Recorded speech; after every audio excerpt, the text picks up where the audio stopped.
Este é o Cidadão CBN Diário, o espaço para você sempre tomar conhecimento de um fato que tem a ver com os seus direitos, para você encaminhar as suas perguntas sobre temas que têm interesse público. E hoje o nosso assunto no Cidadão CBN Diário é a violência doméstica. A violência doméstica que traz números alarmantes. Para se ter uma ideia, apenas neste ano de 2012, a Delegacia da Mulher em São José, só no município de São José, aqui na Grande Florianópolis, em 2012, registrou mais de 800 ocorrências de violência. E o que chama a atenção é que 60% das vítimas retiram a queixa ou desistem do procedimento. E é disso que iremos tratar a partir de agora, na companhia do vice-presidente da Associação dos Advogados Criminalistas em Santa Catarina, o advogado Hélio Brasil. Hélio, boa tarde, obrigado pela sua presença aqui conosco, tudo bem? Boa tarde, Renato, tudo bem? Eu que agradeço o convite. Tudo certo. O negócio é o seguinte, se você em casa prefere participar aqui conosco com perguntas, fique à vontade, estamos no telefone 3216-2550, aí você bate um papo com Oswaldo Sagasso, que repassa a sua dúvida, o seu questionamento, também você nos encontra nas redes sociais. Esse dado aqui chama a atenção, né? 800 casos só em São José. E nós temos uma subdivisão, né, de tipos de violência. Quais são os tipos? Então, Renato, são diversas violências, né, contra a mulher. A violência física, né, tem a violência moral, né, ou psicológica, tem a violência psicológica. A física é aquela que deixa marcas, que... agressão física. Lesões corporais. Lesões corporais. Que podem chegar até a morte. Sim. São as psicológicas, fazer pressão na pessoa, ameaçar. Tem as morais, que é destratar a pessoa, atentar contra a dignidade da pessoa, injúria, calúnia, difamação. Tem a violência contra o patrimônio, que é um tipo de violência, ou seja, destruir alguns bens da pessoa, né? Até mesmo furtar, se vangloriando de ser marido, ou pai, ou irmão.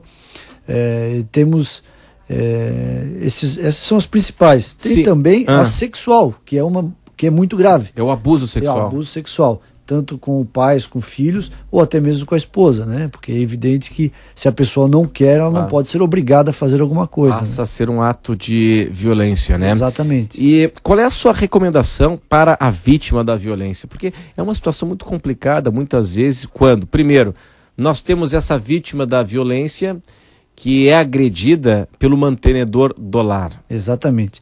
Na verdade, Renato, a vítima de violência, ela não tem, vamos dizer assim, como é que diria assim, não tem classe social. Sim. Acontece em todas as classes, tanto nas classes A, B, C ou D, né?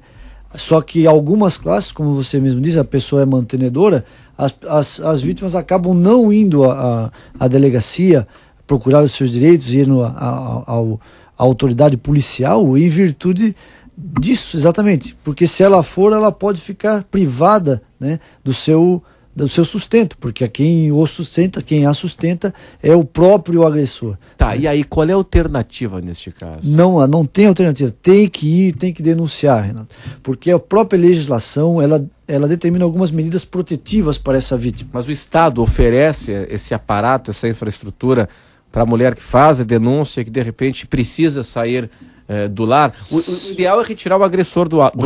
O ideal é retirar o agressor. O protocolo é esse, né? Exatamente. Entre as medidas protetivas estão a retirada do agressor, ou seja, o afastamento do lar, a proibição de determinadas condutas, ou seja, a aproximação da ofendida, ter contato, né, por telefone, e-mail ou outro meio, a proibição de frequentar determinados lugares. Sabe que a pessoa todo dia almoça num restaurante no centro lá do seu serviço, de frequentar aquele lugar onde estará a vítima. A prestação de alimentos provisórios, que isso é uma medida muito importante. Ou seja, se ele é tirado do lar e ele é o mantenedor do lar, né, o agressor, a vítima fica desamparada. Então, o juiz determina que seja prestado alimentos para a vítima, para que a vítima possa continuar se sustentando se ela não trabalha. Pois né? Mas o que a gente vê na prática é o seguinte: a denúncia, isso já aconteceu inúmeras vezes aqui em Santa Catarina também, a denúncia, aí o magistrado ele determina que o agressor, que aquela pessoa acusada não pode se aproximar da vítima, de quem acusou, enfim, proíbe, né, se aproximar do lar, enfim, aqui é um raio, né, de separação, de distanciamento entre ambos, e mesmo assim ele vai lá e agride a vítima, depois dessa ordem judicial. Exatamente. Aí depois dessa ordem judicial, dessas medidas protetivas, o que acontece é a prisão preventiva. Aí o magistrado pode determinar a prisão, pode e deve... O problema é que muitas vezes, antes disso, acontece um assassinato, né? É por isso que veio a Lei Maria da Penha, né? A Maria da Penha, a senhora que deu Sim. nome à lei, ela foi agredida diversas vezes. E houve isso, foi tentado afastar e tal, acabou se prendendo ao agressor, e quando ele saiu, ele foi lá e deu um tiro nela para matá-la. E ela acabou não matando, ela ficou paraplégica, certo? E ela continuou lutando pelos direitos, e veio a Lei Maria da Penha. Então, é evidente que a gente não tem como dizer se vai acontecer ou não vai acontecer. Porque se a pessoa não quiser cumprir, é evidente que ela não vai cumprir. Mas se ela agredir novamente, ela está sujeita à prisão preventiva. Então o agressor já sabe disso. Agora, nós também não podemos, vamos dizer assim, banalizar a lei, né? Porque hoje em dia a gente vê que às vezes a pessoa quer se separar, ou quer ter alimentos, ou ficar com o imóvel, né, que mora a família, ainda que seja um imóvel modesto, vai na delegacia e às vezes denunciam a pessoa sem que haja uma agressão efetiva. Ou assim, me ameaçou. A simples ameaça já é determinante para que se afaste Pois é, mas nesse caso, o agressor do lar, né? Pois é, mas nesse caso é uma denúncia sem provas, sem exame de corpo de delito, sem marcas, e aí?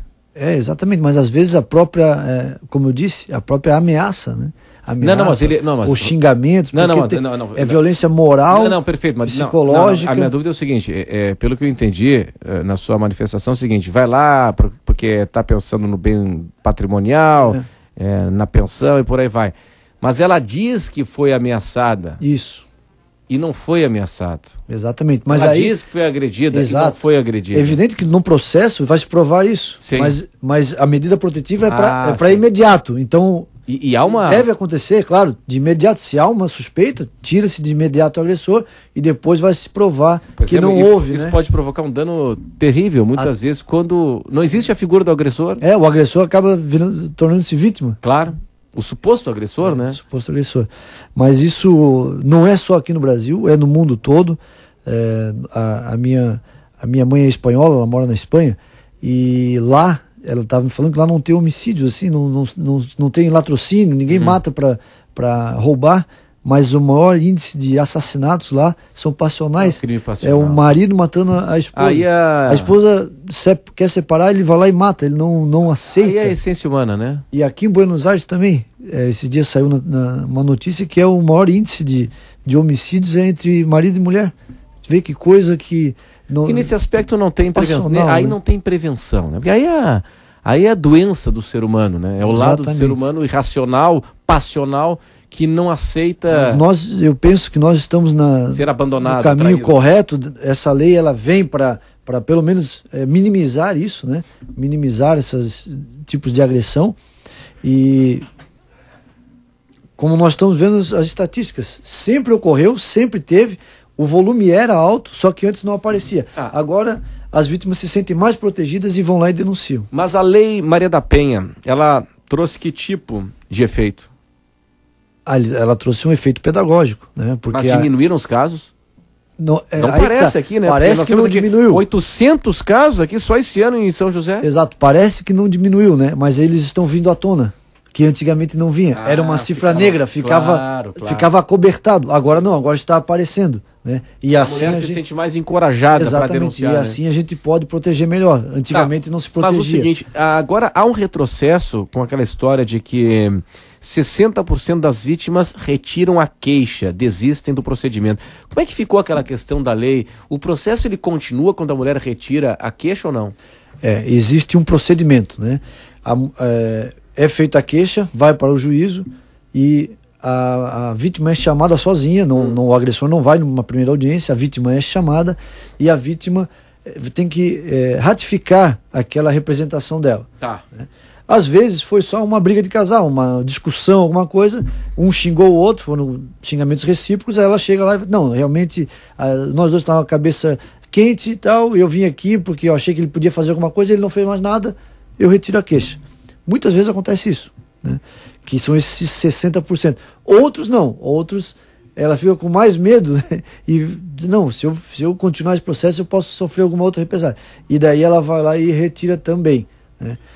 Mas ainda assim... Ah, perfeito. Nós vamos para o intervalo da TV Com. Só na TV Com nós vamos para o intervalo, é isso? E nós continuamos aqui. Muito bom. Então, intervalo na TV Com.